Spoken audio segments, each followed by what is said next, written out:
अगर आपकी अंतरिक्ष यानी स्पेस में जरा सा भी दिलचस्पी है तो आपने डार्क मैटर का नाम जरूर सुना होगा। अगर नहीं भी सुना तो आप जान ले कि ये खगोल विज्ञान का सबसे रहस्यमय शब्दों में से एक है। ये अपने नाम की तरह ही रहस्यमय है क्योंकि वैज्ञानिक इसके बारे में प्रमाणित रूप से कुछ नहीं जानते, लेकिन वो मानते हैं कि इसका अस्तित्व होना ही चाहिए। हमारा ब्रह्मांड कई रहस्यों से भरा पड़ा है और उसी में से एक है डार्क मैटर। डार्क मैटर ब्रह्मांड के ऐसे कण हैं जो ना तो हमें दिखाई देते हैं और ना ही हम उसे छू सकते हैं, लेकिन फिर भी वो हमारे ब्रह्मांड में अपना अस्तित्व बनाए हुए हैं। अगर ये है तो इसके अस्तित्व को कैसे समझा जाए? दरअसल स्पेस में मौजूद सेलेस्टियल बॉडी को वैज्ञानिक लाइट के माध्यम से समझते हैं, लेकिन डार्क मैटर के साथ प्रॉब्लम ये है कि ना तो ये लाइट को एब्जॉर्व करता है, ना एमिट करता है, ना उसे रिफ्लेक्ट करता है, ना ही उसे रिफ्लेक्ट करता है। यानी ये रेगुलर मैटर की तरह बिहेव नहीं करता है। इसका एग्जिस्टेंस हमें इसकी सिर्फ ग्रेविटेशनल पुल की जरिए ही पता चलता है, लेकिन असल में ये डार्क मैटर क्या है, इसके एग्जिस्टेंस का हमारे पास कोई भी पुख्ता सबूत अभी तक नहीं है। डार्क मैटर के बारे में कुछ एक्सप्लेनेशन भी है, लेकिन अभी तक उसका कंफर्मेशन नहीं हुआ है।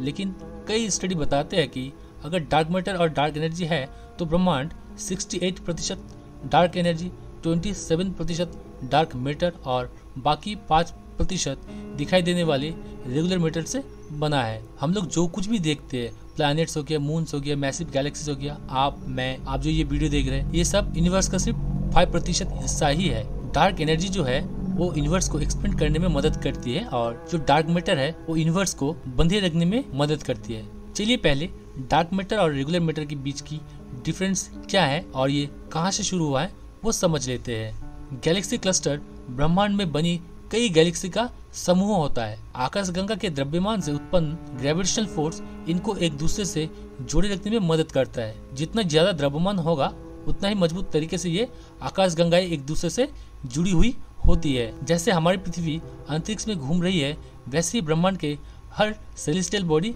गोल घूमते होते हैं। जैसे सोलर सिस्टम, गैलेक्सी। साल 1930 के दौरान स्विस भौतिकी साइंटिस्ट फ्रिज ज्विस्की गैलेक्सी क्लस्टर की गति पर स्टडी कर रहे थे। तभी उनके नज़र कोमा क्लस्टर पर गए, जो कि गैलेक्सी का एक समूह है। उन्होंने देखा कि जो गैलेक्सी समूह के सेंटर के नज़दीक थी, उनकी गति और समूह के बाहरी किनारे पर आई हुई गैलेक्सी की गति लगभग समान थी। ये देखकर उन्हें झटका लगा, क्योंकि ये होना नामुमकिन है, क्योंकि इस आकाशगंगा के समूह में उतना द्रव्यमान नहीं था कि इतना ग्रेविटेशनल फोर्स उत्पन्न कर सके कि इतनी तेज घूमती आकाशगंगाओं को जोड़े रख सके। फिर ज्विस्की ने देखा कि बाहरी किनारों पर घूमती गैलेक्सी की गति इतनी ज्यादा थी कि उसे अब तक उस समूह से बाहर फेंक जाना चाहिए था, मतलब छिटक जाना चाहिए था, पर ऐसा नहीं हो रहा था। इसके दो ही अर्थ थे, या तो न्यूटन का नियम गलत है या कोई अदृश्य पदार्थ है जो इतना ग्रेविटेशनल फोर्स उत्पन्न कर रहा है जो इन गैलेक्सी को बंधे हुआ है। अब न्यूटन का नियम तो ऐसे ही गलत नहीं कहा जा सकता, क्योंकि इसका उपयोग करके ही हमने ब्रह्मांड के कई सेलेस्टियल बॉडी की गतिविधि का पहचान की थी, खासकर यूरेनस प्लैनेट की। तो हमारे पास एक ही विकल्प था कि कोई अदृश्य पदार्थ है जिससे हम अनजान थे, क्योंकि इस पदार्थ के बारे में हमें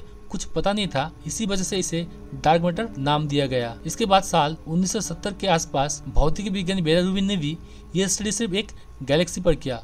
वो गैलेक्सी का नाम है एंड्रोमेडा, जो हम लोगों की सबसे करीबी गैलेक्सी है, पर रिजल्ट सेम ही मिला। उस गैलेक्सी की गति के मुताबिक हमें जितना मास दिख रहा था उससे कहीं ज्यादा होना चाहिए था। अगर सिर्फ जितना दिख रहा है उतना ही मास होता तो उससे उत्पन्न ग्रेविटेशनल फोर्स इस गैलेक्सी में रहे तारों को नहीं संभाल पाते और कब के वो गैलेक्सी से निकल गए होते। इस खोज के बाद इसके अस्तित्व को माना गया, यानी डार्क मैटर का अस्तित्व को माना गया। ये तो डार्क मैटर का इतिहास था। अब समय है ये जानने का कि असल में डार्क मैटर क्या है। डार्क मैटर के बारे में जानने के लिए पहले आप ये समझिए कि ये क्यों अलग है। आप अपने आसपास देखिए, आपको क्या दिख रहा है। जो भी देख रहे हो वो सारी चीजें छोटे छोटे अणु से मिलकर बनी है, और ये अणु इलेक्ट्रॉन, प्रोटॉन और न्यूट्रॉन से मिलकर बनी हुई होती है। लेकिन डार्क मैटर किससे बने होते हैं वो हमें अभी तक पता नहीं चला है, क्योंकि हम उसे देख ही नहीं सकते। साथ ही ये डार्क मैटर के कण लाइट के साथ किसी भी तरह की इंटरेक्शन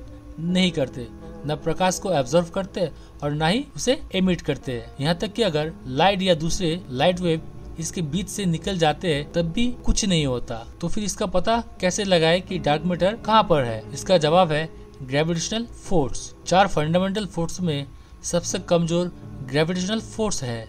लेकिन जब किसी ऐसी चीज को ढूंढने की बात आती है जिसे हम नहीं देख सकते या जो हमारी क्षमता से बाहर है, तब मदद करता है ग्रेविटेशनल फोर्स। आप ब्लैक होल को ही देख लीजिए, वहाँ से प्रकाश भी वापस नहीं आते, यानी लाइट भी वापस नहीं आते।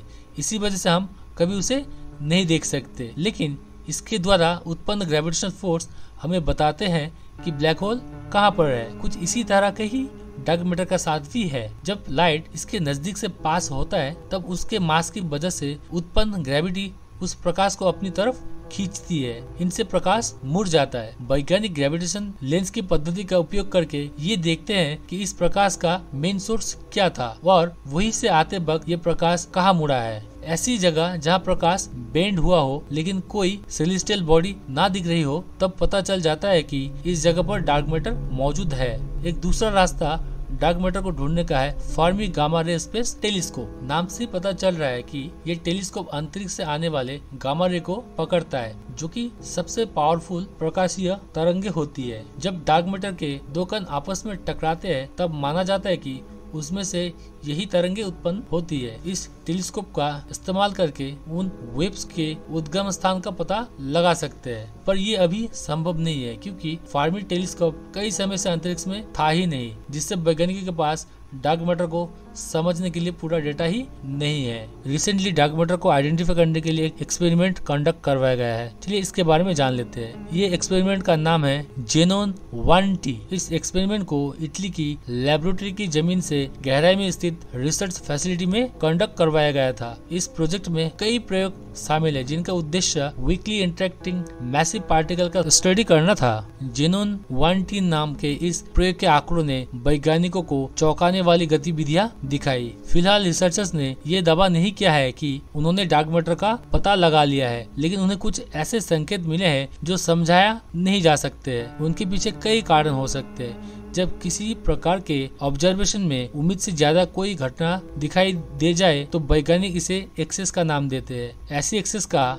स्टैटिस्टिकल व्यू से स्टडी होता है और ये पता लगाया जाता है कि नई भौतिकी में इस तरह के नतीजे आने की कितनी निश्चित पॉसिबिलिटीज थी और ये भी कि कहीं ये किसी चूक की वजह से तो नहीं हुआ। जेनोन 1T प्रयोग में शामिल वैज्ञानिकों को ऐसे नतीजे देखने को मिले जिनकी उन्हें उम्मीद नहीं थी। इस घटना का स्रोत उन्हें अभी तक समझ में नहीं आया है। फिर भी इस मामले में उनका कहना है कि संभव है कि ये किसी नए कण का उपस्थिति का संकेत हो जिसे सोलर एक्सोन कहते हैं। वैज्ञानिकों की और जारी प्रेस रिलीज में कहा गया कि इस एक्सेस के बारे में लगता है कि यह शायद कुछ मात्रा में ट्रिटियम हो, जो कि एक प्रोटॉन और 2 न्यूट्रॉन वाला हाइड्रोजन होता है, लेकिन ये उससे भी ज्यादा रोचक हो सकता है, जैसे नए कण सोलर एक्सोन के अस्तित्व का संकेत। इसके बाद वैज्ञानिकों ने इस बात का अनुमान लगाया कि पृष्ठभूमि में कितनी घटनाएं होनी चाहिए, लेकिन प्रयोग के बाद उन्हें ये देख हैरानी हुई कि उन्हें 232 घटनाओं की उम्मीद थी, लेकिन प्रयोग में 53 ज्यादा घटनाएं हुई। इन अतिरिक्त घटनाओं यानी एक्सेस के होने से सवाल उठा कि ये कैसे हो गया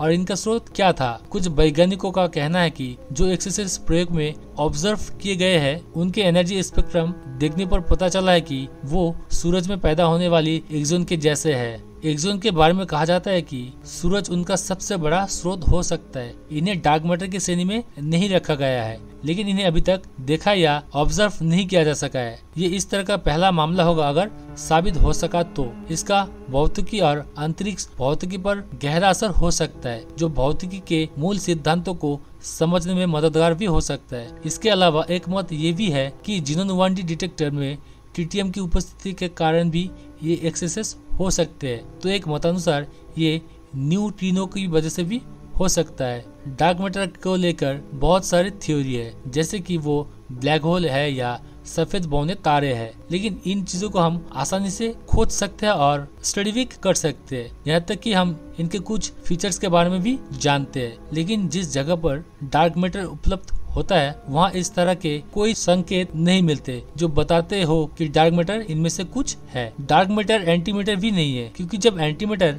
रेगुलर मैटर के साथ मिलते हैं तब आपस में टकराकर एक रेडिएशन को छोड़ते हैं। ये कण जनरल मैटर के साथ बहुत ही कमजोर स्तर पर प्रतिक्रिया करते हैं, जिसे डिटेक्ट करना बेहद ही कठिन होता है। लेकिन अभी के समय ये विम्प कण एक कल्पना ही है, यानी वीक इंटरेक्टिंग मैसिव पार्टिकल को एक कल्पना मात्र अभी तक माना गया है। हमें अभी तक ये कभी देखने को नहीं मिले हैं। आप लोगों की इस बारे में क्या राय है, प्लीज कमेंट बॉक्स में लिखिएगा। So thank you for watching this video.